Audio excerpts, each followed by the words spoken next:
When I married Lisa, I thought we'd build the kind of family that would make up for everything I lacked growing up. She was vibrant and nurturing, the kind of woman who could make a rainy day feel like sunshine.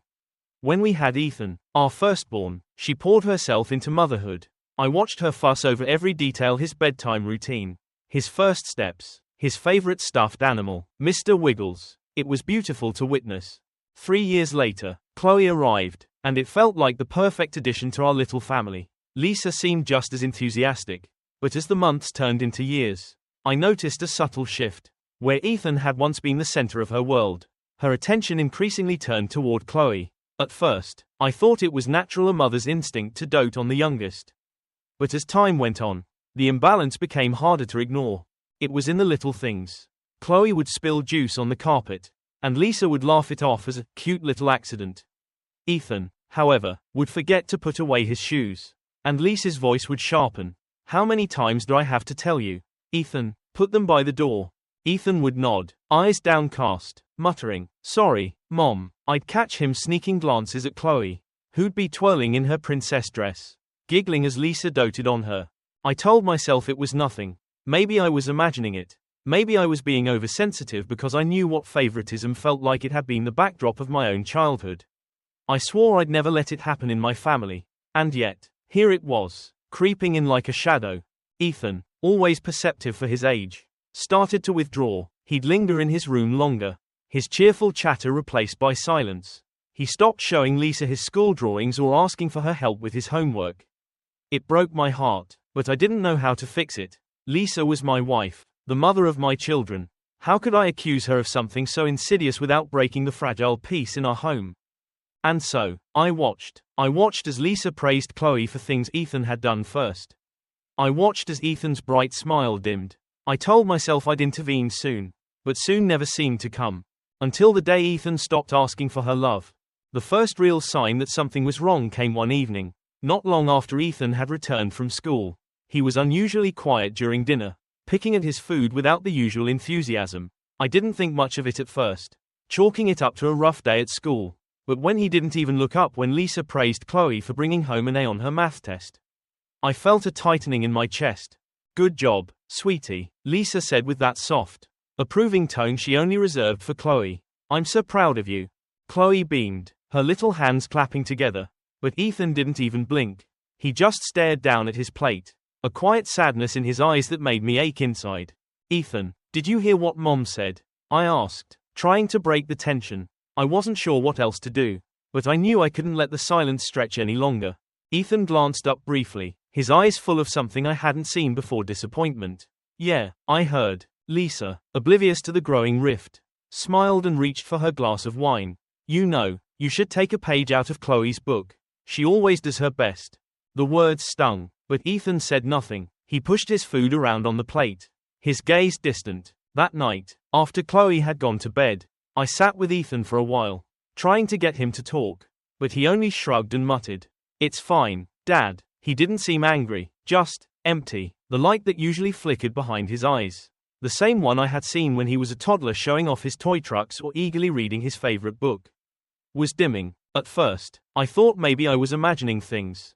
After all, every parent goes through moments when their child seems distant, right? It wasn't as if Ethan was openly rebelling or anything, but the small signs were adding up, and no amount of convincing myself that it was a phase seemed to make them go away.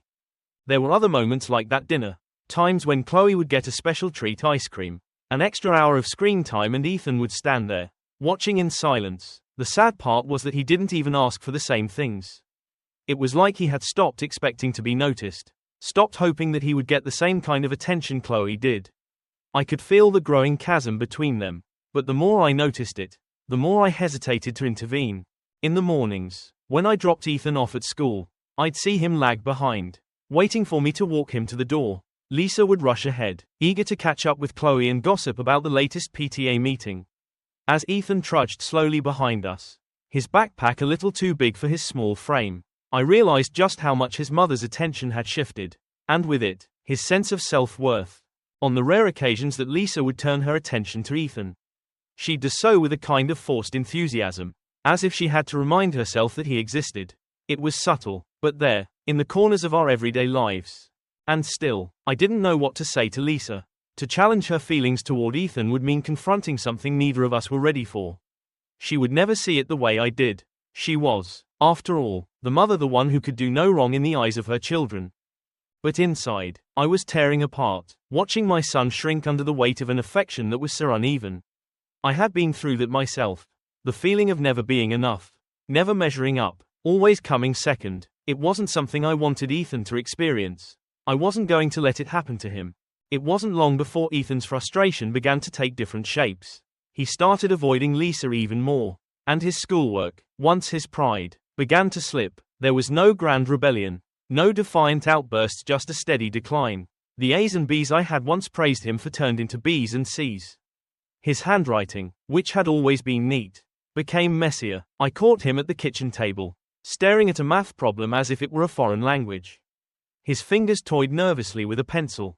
His gaze distant. "What's wrong, buddy?" I asked, sitting beside him. He didn't look up. "I don't know, Dad. I just can't do it." I could feel the familiar unease in my chest.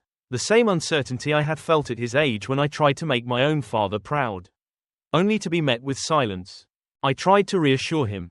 But the damage had already been done. His sense of self had already been shaken. I saw it in the way he barely spoke to Lisa anymore. In the way he no longer sought her approval. Even when Chloe brought home a drawing she was proud of, Ethan didn't even look at it. He had stopped trying to compete for the attention that he once so eagerly sought. But I saw something in him that gave me hope, a quiet resilience. Ethan wasn't the type to give up entirely. He was more like me than I wanted to admit. Stubborn and proud in his own way. But it wasn't enough. His wounds were invisible to most, including Lisa. The more I watched, the more I realized how much Ethan had internalized his mother's neglect. He never said anything directly, but it was all there in his eyes, in the way he shut down when she came near. And Chloe, who had always been so charming and carefree, now began to take advantage of the imbalance. She would tease him lightly, poking fun at his messiness or his quiet nature, and it broke my heart to see him shrink even further. I knew I had to act. I had to protect him, to remind him that he was loved and valued. I had to make Lisa see what was happening before it was too late. But how do you confront someone you love? Someone who has been blind to their own actions for so long? One evening, after another silent dinner, I decided enough was enough. Ethan had withdrawn so far into himself, and Lisa's favoritism was now undeniable. I couldn't let it go any longer. I had to speak up. "Lisa, we need to talk," I said, my voice steady but firm. She looked up from her phone, surprised by the tone. "About what?" "This," I said, motioning to Ethan, who was absent-mindedly playing with his food. "This isn't working. You're treating him differently." She frowned, clearly defensive. "What are you talking about?" "I'm just trying to help him get organized. You know how boys can be." "No, Lisa," I said, my voice rising slightly. "I know how boys can be. But Ethan isn't some project to fix. He's our son, and you're pushing him away. He's not a little boy anymore. He feels it, and I can see it." Lisa looked taken aback, as if she hadn't even considered how deeply her actions were affecting him. "I'm just trying to encourage him to be more responsible. I'm not being hard on him." "But you are," I said quietly. "You're harder on him than Chloe. And I don't think you even realize it." She was quiet for a long moment. "I just want him to grow up strong. You know how boys are, they need discipline. Chloe's sensitive. I don't want her to be like him." It hit me then Lisa wasn't just favoring Chloe because she was younger or more lovable. She was creating a divide because she thought Ethan needed to be toughened up. She was projecting her fears onto him. And in the process, she was breaking him down. "I'm not saying you need to coddle him," I said, struggling to keep my voice calm. "But he's a kid, Lisa. He needs your love, not your criticism." The silence that followed felt like an eternity. Then, Lisa sighed deeply, the weight of the truth sinking in. "I didn't mean to hurt him," she whispered, her voice small. "I know," I said, my voice softening, "but we need to fix this together." Lisa's acknowledgement gave me a glimmer of hope. But it was fleeting. Change, I realized, doesn't come easily, especially when it requires facing hard truths. While she seemed to make an effort for a week or two complimenting Ethan here, helping him with his homework there, the old patterns crept back in. Her tone with him remained sharp, her patience thin. It was as though she didn't realize how fragile Ethan had become. How much every offhand comment weighed on him. The breaking point came on a sunny Saturday afternoon. We had planned a family outing to the park. something we hadn't done in months. Lisa packed a picnic, Chloe bounced around excitedly, and even Ethan seemed a little brighter at the prospect of spending time together. It was supposed to be a day of laughter and light, but it unraveled faster than I could have imagined. Ethan had been flying his kite, a gift I had given him for his birthday the year before. It was a simple blue and green design, nothing fancy, but he loved it. I watched him from a distance, running across the grass, his laughter echoing in the breeze. For a moment, I felt relieved. Maybe today would be a good day. Then Chloe, her bright pink kite in hand, ran over to Ethan and asked if she could try his. I could see him hesitate, the joy in his face dimming just slightly. Still, he handed over the string. Ever the dutiful big brother. Chloe's little hands fumbled with the spool. She tugged too hard, and in an instant, the kite veered sharply before plunging into the branches of a nearby tree. Ethan's shoulders slumped as he ran toward the tree, looking up helplessly at the tangled mess. I didn't mean to, Chloe cried, her lip trembling as she turned to Lisa for comfort. Lisa rushed over, wrapping Chloe in a hug. It's okay, sweetie, it's just a kite. Ethan stood frozen, staring at the tree, his hands clenched into fists at his sides. It wasn't just a kite, he said softly, so softly I almost didn't hear him. Lisa, still holding Chloe, turned to Ethan. Don't make such a big deal out of this. Ethan, it's not like she did it on purpose. Something in Ethan snapped, his face flushed red, and tears welled in his eyes. You never care when it's about me, he shouted, his voice cracking. The park grew still around us. Lisa looked stunned, as though the accusation had come out of nowhere. Ethan, that's not true, don't be dramatic. But Ethan wasn't done. You always take her side. You never even try to. His voice broke, and he turned and ran, leaving the kite, the park, and us behind. I didn't hesitate. I followed him, my heart pounding as I called his name. He didn't stop until we were far from the others, near a quiet stretch of trees where he finally collapsed onto the ground, tears streaming down his face. I knelt beside him, unsure of what to say. Ethan, I began, my voice gentle. It's okay to feel upset. I'm here. It's not okay, he cried, looking up at me with a pain that cut me to the core. She doesn't love me, Dad. She never has. No matter what I do, it's never enough. I felt my chest tighten, the words hitting me like a punch to the gut. How had we let it come to this? How had I not done more to protect him from this hurt? Ethan, I said softly, placing a hand on his shoulder. Your mom loves you, she really does. She has a hard time showing it sometimes. He shook his head, his tears falling harder. She loves Chloe, not me. I wanted to argue, to convince him otherwise, but I knew it wouldn't help. He needed more than empty reassurances. He needed action, and I needed to do better. That night, after Ethan had finally fallen asleep, I sat alone in the living room, replaying the events of the day in my mind. Lisa had been quiet since we returned from the park, her face drawn with worry. But we hadn't spoken about what had happened. I knew we needed to talk, but I also knew that words wouldn't be enough. Not this time. I decided to focus on Ethan, at least for the time being. He needed me more than ever, and I wasn't going to let him down. The following weekend, I planned a father-son trip. Just the two of us. Nothing extravagant, just a few days at a cabin by the lake where we could fish, hike, and, most importantly, reconnect. Ethan seemed hesitant when I told him about the trip. Just us? He asked, his eyes searching mine. Just us, I said, smiling. I thought it might be nice to get away for a bit.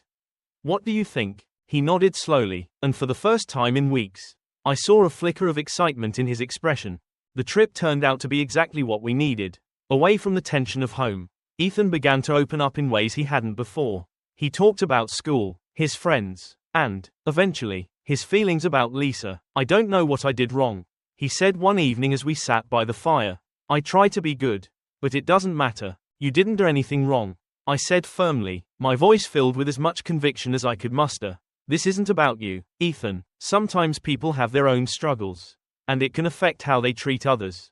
But it's not your fault. He looked at me, his eyes filled with a mix of hope and doubt. Do you think she'll ever love me the way she loves Chloe? She already does, I said, though even as I spoke the words, I knew they weren't entirely true, not yet, at least, but it's my job to help her show it. And I promise you, I'll do everything I can to make things better. When we returned home, Ethan seemed lighter, though the wounds weren't fully healed. Lisa, to her credit, seemed genuinely happy to see him, but the tension between them lingered beneath the surface. One evening, after the kids were in bed, I finally confronted Lisa again. This time, I was prepared to push harder. Lisa, I began, we need to talk about Ethan. And this time, I need you to really listen. She sighed, setting her book aside. I thought we already talked about this. We did, I said, but it's not enough. He's breaking, Lisa. He thinks you don't love him. Her face fell, the weight of the words sinking in. That's not true. I love him. I know you do, I said gently, but he doesn't feel it. And I think it's because, maybe there's something else going on. Something from your past. Her eyes filled with tears. And for the first time, I saw the cracks in her armor. I never wanted to be like my mother, she whispered, her voice trembling. She was so cold, so critical. I swore I'd be better. It all started to make sense, the way she pushed Ethan, the way she coddled Chloe. She was reliving her own childhood wounds without even realizing it. You can be better, I said softly, but we need to do this together. The conversation with Lisa was a turning point. For the first time in years, we both acknowledged the deep-seated fears that had shaped our parenting. It wasn't easy, and it certainly wasn't immediate, but there was something cathartic about facing the truth together. Lisa's eyes, once filled with frustration and defensiveness, were now open and vulnerable.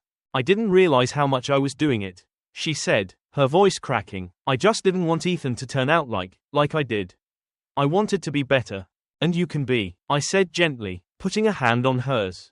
But it's not by pushing him away. It's by drawing him closer. We spent hours that night talking about our childhoods, our insecurities, and how they had quietly infected our relationship with Ethan. It wasn't until I opened up about my own feelings of inadequacy as a child. How I had spent years craving my father's approval and never receiving it. That Lisa truly understood. We were both products of our past, and it was time we broke the cycle for the sake of our children. The following weeks weren't easy. Lisa began to shift her approach, but it was a slow process. There were moments when old habits crept back in, when she would slip into her usual mode of strictness with Ethan.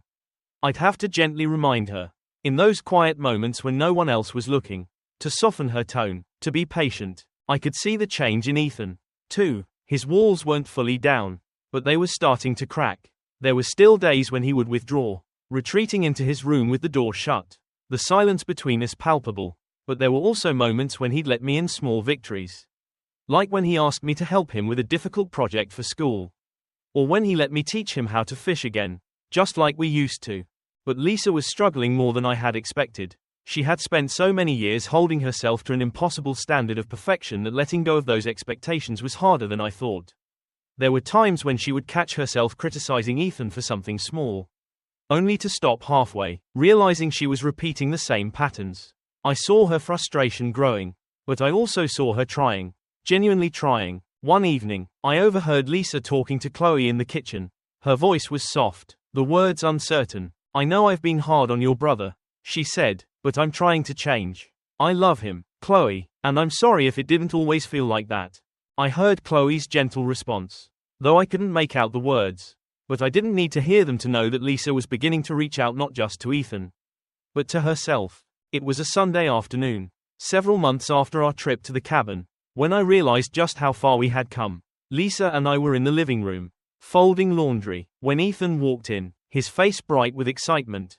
Dad, Mom, look. He held out a sheet of paper, a drawing he had made in art class.